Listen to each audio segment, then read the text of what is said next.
Una città pronta a tornare al voto, Rovigo, dopo la caduta del sindaco leghista Massimo Bergamin, che per quasi un mese ha governato senza una giunta, caso più unico che raro in Italia.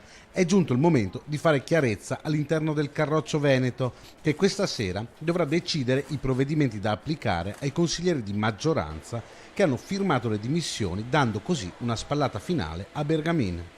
Quello che noi interessa è cominciare fin da subito, perché crediamo che il buon governo nazionale della Lega possa essere portato non solo in Veneto con il nostro presidente Luca Zaia e col segretario federale Matteo Salvini come vice premier, ma anche e soprattutto nella città di Rovigo. Il 26 maggio, la data più probabile delle elezioni amministrative a Rovigo, non dovrebbe essere candidato Bergamin, ma in politica mai dire mai.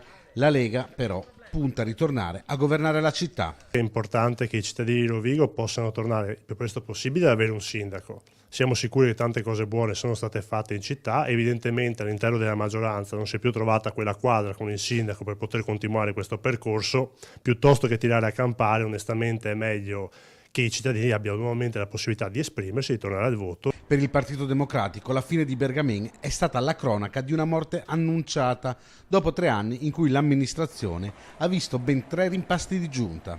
Hanno ritenuto di sfiduciare un sindaco, ammettendo quelli di maggioranza che erano stati 3 anni inutili per la città, assolutamente inutili, anzi dannosi, in cui non si sono prese decisioni, in cui non si è riuscito a fare una politica per i cittadini e in cui il capoluogo è completamente mancato verso la propria provincia. Anche il Partito Democratico si prepara alla sfida. C'è poco tempo per trovare un candidato, ma le idee sono chiare. Il Partito Democratico sicuramente si pone e vorrebbe essere a capo di un movimento di pensiero, di idee, di cose che porti e riporti Rovigo alla dignità che aveva alcuni anni fa e che gli porti un progresso.